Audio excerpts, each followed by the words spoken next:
Hi மக்களே! நானும் அம்மா கீதா எங்கடா போயிட்டுருக்கிறோம் பார்த்தீங்கன்னா, பெருந்தலையில இருக்கிற ஸ்ரீ அன்னபூர்ணா பருப்பு மில்லுக்கு தான் வந்திருக்கிறோம். ஸோ இது வந்து இந்த அண்ணா சாலையிலேருந்து திருப்பதி போகிற வழியில இருக்குதுங்க. ஸோ இந்த கடையில அப்படி என்ன ஸ்பெஷல்னா ஹோல்சேலாக இவங்க வாங்கி சேல்ஸ் பண்ணுவாங்க. ஸோ பொருள்லாம் பார்த்தீங்கன்னா ரொம்ப தரமா இருக்கு. ஸோ இவங்க அந்த அமாவாசை அப்போ வெயில் நல்லா காய போட்டு வச்சிருந்தாலே பொருள்லாம் பிடிக்காது. ஸோ இவங்க அதை ஃபாலோ பண்ணுவாங்க. ஸோ நெறைய பேர் பார்த்தீங்கன்னா வந்து வாங்கிட்டு போவாங்க. அ ஒட்டுமொத்தமா அதாவது 2 மாசம் தேவையானதெல்லாம் வந்து வாங்கிட்டு போயிரலாம். பருப்பு ரேட்லாம் பார்த்தீங்கன்னா, இந்த ரேட் கீழ எழுதியிருப்பாங்க. ஸோ நீங்கள் தொட்டு பார்த்தே வாங்கிக்கலாம். ஸோ நல்ல ப்ராடக்ட்டா பார்த்து வாங்க முடியும் உங்களால. ஸோ அதுக்கப்புறம் பார்த்தீங்கன்னா, கஸ்டமர்ஸ்லாம் வர்றாங்கல்ல, ஸோ அவங்களுக்கெல்லாம் பார்த்தீங்கன்னா, ஒண்ணா வெயில் காலமா இருந்துச்சுன்னா ஜூஸ் தருவாங்க.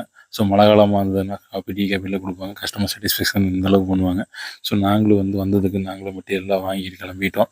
ஸோ இந்த மெட்டீரியல் ரொம்ப அதிகமா வாங்கினா அவங்களே பேக் பண்ணி உங்களுக்கு வண்டி எங்கே இருக்குதோ அங்கேயே கொண்டு வந்து வச்சுருவாங்க.